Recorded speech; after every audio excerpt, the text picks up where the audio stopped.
Ingat, masuk kamar mandi, dua hal yang sangat penting. Pertama, langkahkan kaki kiri kita dulu ya. Jadi masuk nanti melangkah kaki kiri sambil mengucapkan ya, Allahumma inni a'udzubika minal khubuthi wal khaba'ith. Ya Allah, aku berlindung kepadamu dari berbagai godaan setan, baik berjenis kelamin laki-laki ataupun perempuan yang membawa pada suasana yang tidak menyenangkan. Ingat ya, banyak hal yang kotor, supaya tidak berlama-lama, fokus kaki kiri, langkahkan masuk, kemudian doa yang tadi disampaikan, dan bersiap kita mencoba untuk mempraktikkan. Nah, ini saya ingin jelaskan dulu sama teman-teman bahwa posisinya ini saya tampilkan yang komplit ya, komplit dalam pengertian bahwa di kekinian kan kita bisa menggunakan keran seperti ini ya. Kemudian juga ada yang menggunakan gayung seperti ini ya, atau juga menggunakan shower seperti ini ya. Ini belum saya nyalakan dulu untuk memudahkan, nanti kita bisa gunakan secara bersamaan. Baik, yang pertama, berdasarkan praktek dari hadis yang telah kita bacakan tadi, maka kita mulai dengan mencuci telapak tangan terlebih dahulu ya, dengan semua jari-jari yang melekat di dalamnya. Karena itu penting bagi kita untuk mencontohkan. Pertama, karena kita akan coba menggunakan keran terlebih dahulu, maka ini kita geser dulu ya embernya. Jadi tidak kita coba tadahi di bawahnya dulu, supaya air yang diduga tidak bersihnya itu tidak langsung masuk ke dalam bagian ember atau bejana ya. Walaupun nanti beberapa bagian dari proses kita untuk melakukan tuntunan syariat ini bisa kita tadahi dengan air ya. Jadi kita basuh dulu seperti ini teman-teman sekalian ya. Nah seperti ini. Nah, tentu kita ucapkan bismillah dalam hati ya. Demikian. Nah, seperti ini. Jadi rasa sudah bersih teman-teman sekalian, boleh kita matikan ya. Lalu kita tadahi begini ya, supaya tidak terlampau banyak nanti air yang mengalir keluar sehingga berlebihan ya, dan sangat tidak disukai berlebihan. Baik, kemudian setelah itu kita coba nyalakan dulu teman-teman sekalian ya. Lalu siapkan sabun. Ini sabun ya, sebelumnya sudah ada. Siapkan sabunnya dulu. Nah, ini sabun penting karena nanti di dalam hadisnya teman-teman sekalian, itu nanti saat membasuh kemaluan, itu tangan setelah itu dibasuh dulu menggunakan tanah. Dalam hadisnya itu ya, tanah. Nah, ini sebagai pengganti dalam konteks tanah itu bisa menggunakan apa? Menggunakan sabun ya. Jadi intinya membersihkan kotoran, mungkin bakteri atau yang lain yang melekat di dalam tangan setelah membasuh kemaluan. Tadi sudah kita tangan sudah kita basuh ya, sudah kita bersihkan. Setelah itu kita lebih baik sambil jongkok seperti ini ya, sambil jongkok karena mungkin kita bisa dari bagian tubuh kita bisa juga dikeluarkan untuk mengalir. Kemudian setelah itu dibersihkan bagian kemaluan ya. Jadi ambil air, teman-teman bersihkan bagian kemaluan dengan rapi, dengan bersih. Nah, setelah kemudian ini hadis tadi yang tidak sempat saya bacakan ya, hadis yang keduanya, karena untuk mempercepat ya, untuk mempercepat ke praktek. Jadi nanti setelah dibersihkan, ambil sabun ya, di sabun diambil secukupnya. Kemudian nah seperti ini ya. Nah, kita bisa kemudian cucikan dulu, basuhkan, kemudian baru kita bilas dengan menggunakan air seperti ini ya. Nah, sudah selesai. Baik. Nah, ini sudah bersih bagian kemaluan. Lalu setelah itu kita bersiap untuk berwudu seperti wudunya sholat ya. Jadi ini saya coba singkapkan dulu teman-teman sekalian ya, sampai sini supaya ini bagian siku juga bisa ada batas yang terlihat seperti ini ya. Kita mulai wudu seperti halnya wudu untuk sholat. Nah, ini seperti biasa ya. Nah, boleh kalau mau begini lagi, ini kan sudah bersih di tangan tadi ya, begini. Nah, sudah berniat dalam hati kita ya, bismillah sudah kita ucapkan juga ke dalam hati kita. Kita mulai ya. Nah, ini kita bisa berkumur-kumur seperti biasa.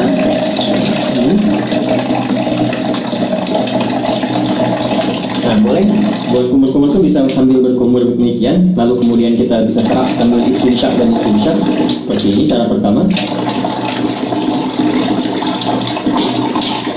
Jadi saya sambil menyerap gitu bagian. Bisa juga kumur-kumurnya seperti tadi. Saya coba membersihkan bagian giginya. Itu kebiasaan saya supaya kotoran-kotoran di makanan juga bisa sekaligus bisa keluar ya seperti tadi. Atau nanti kumur-kumur itu lalu bagian istinsyaknya boleh yang istinsyak dan istinsyak. Istinsyak itu menghirup air hidup ya, kemudian istinsyak dikeluarkan. Nah, dalam suasana COVID semacam ini itu penting karena nanti reseptor-reseptor virus itu yang suka menempel di bagian hidung ya, sebelum masuk ke laring, ke faring, lantas ke paru-paru, kita berlindung dari semua itu ya. Nah, ini bisa setidaknya bisa dikeluarkan dengan istinsyaq, menghirup air ke hidung dan istinsyaq dikeluarkan. Seperti contohnya ya. Hirup. Ya. Jelas ya? Baik. Nah, ini teman-teman sekalian sudah. Kemudian seperti biasa ke wajah ya.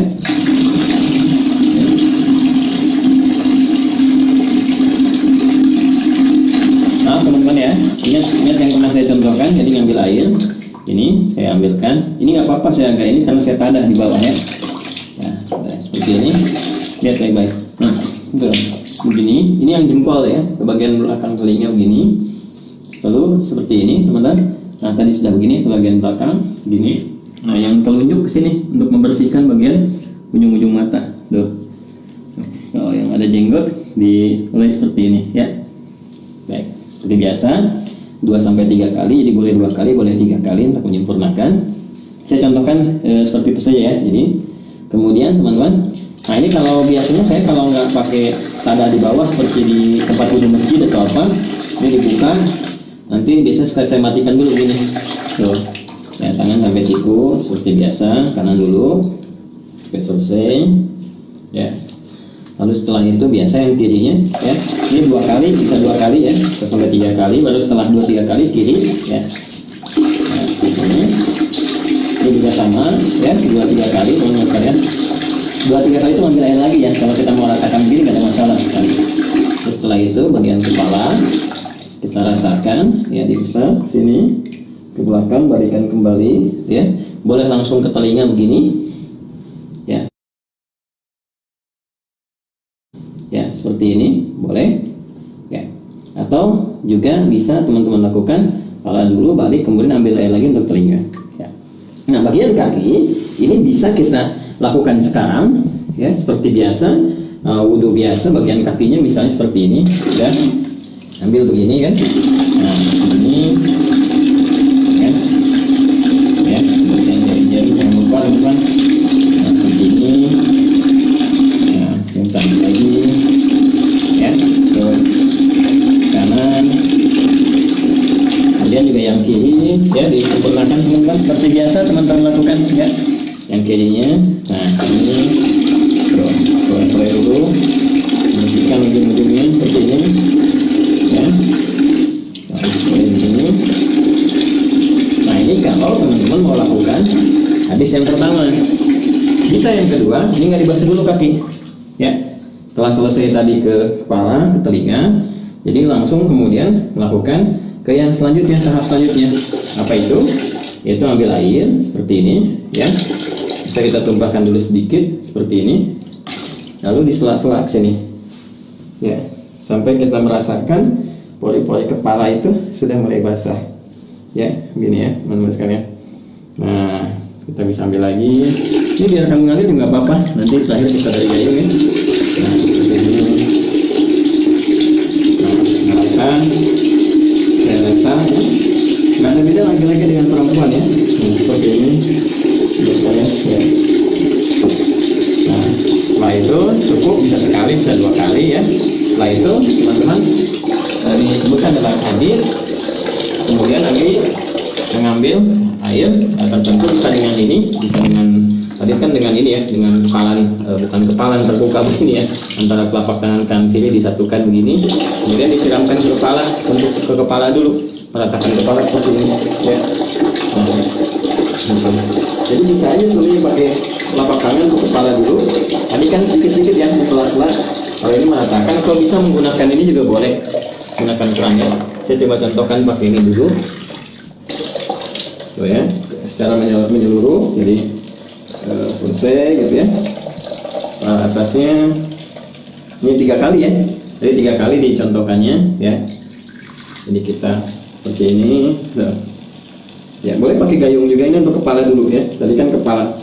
Nah, baru setelah itu disiram ya, siram ke seluruh tubuh. Ini sudah merasakan rata, sudah enak ya. Nanti ada hikmahnya loh, kenapa kepala dulu itu ada hikmahnya ya, termasuk nanti terkait dengan kesehatan, kesegaran tubuh, dan juga bagaimana menghidupkan kembali semangat dalam beraktivitas supaya nggak malas, lemas, kemudian daya pikir jadi kuat dan sebagainya ya. membasuh secara sempurna dari bagian kanan sampai kiri sampai dengan selesai. Ini kalau kepala sudah, kita turun dari sini, ya. Nah, sampai selesai, terus rasakan, ya.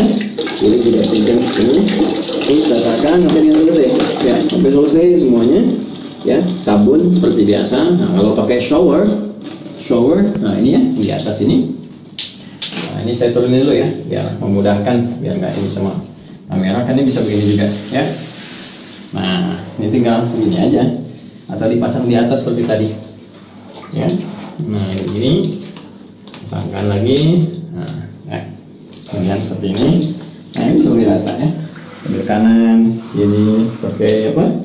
Pakai sabun dan seterusnya. Nah, kemudian selesai, teman-teman sekalian. Nah, ya. Jadi ini sudah disabunin, udah rata semua. Nah, kalau bagian pertama tadi yang kakinya belum dibasuh, belum dibersihkan, maka berpindah tempat.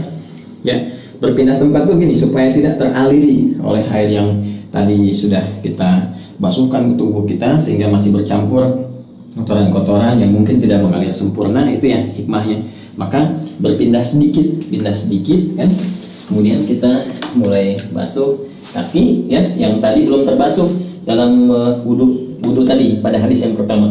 Boleh kita basuhkan sesuai seperti yang dalam apa namanya wudhu. Kita ambil saya begini ya, kita basuhkan. Nah, seperti ini ya, ini basuh kaki secara sempurna, ya kan? Lagi, nah seperti ini ya. Atau karena saat mandi tadi kan sudah dibersih, gosok-gosok, bisa tinggal begini juga bisa ya, begini bisa. Nah seperti itu. Nah cuma kalau kita ambil hadis yang kedua, kita ingin gunakan wudhunya sempurna sampai dengan ke kaki seperti tadi saya contohkan, maka yang terakhir nggak perlu dilakukan lagi ya, cukup kita siram aja untuk selanjutnya, kan selesaikan dan sudah selesai. Nah karena sudah mandi besar itu menghilangkan hadas-hadas yang besar, otomatis yang kecil juga hilang ya, jadi tidak perlu kita berwudu kembali. Kalaupun ada yang ingin berwudu kembali ya tidak dipersalahkan juga, tapi karena sudah selesai kan tadi wudu sudah, kemudian mandinya juga sudah, jadi tidak wudu pun ya tidak menjadi persoalan, tidak perlu wudu lagi, tinggal pakai handuk ya, diselesaikan, dirapikan dan selesai tuntas. Nah ini teman-teman admin nggak bawakan handuk jadi saya harus keluar untuk contohkan dulu, keluar kamar mandi dengan menggunakan kaki kanan ya. Kita keluarkan menggunakan kaki kanan seperti ini ya, sambil kita mengucapkan ghufranaka ya, ghufranaka alhamdulillahilladzi adhaba 'anil adha wa 'afani ya.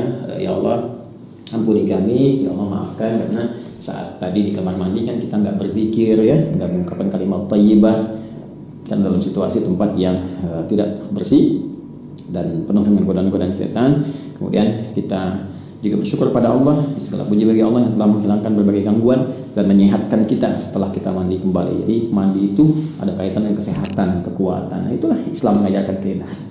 Teman-teman sekalian, itu yang bisa di-share, disampaikan. Wah ini udah dicontohkan sepenuh hati, fisik dan jiwa. Jadi kalau belum jelas juga ya tinggal berikan petunjuk dengan cara apa lagi saya mesti mengajarkannya. Ini hadisnya sudah ditampilkan, maknanya sudah disampaikan, basah-basahan juga udah. Tinggal mudah-mudahan bermanfaat ya. Saling mendoakan. Terima kasih. Subhanakallahumma wa bihamdika asyhadu an la ilaha illa anta astaghfiruka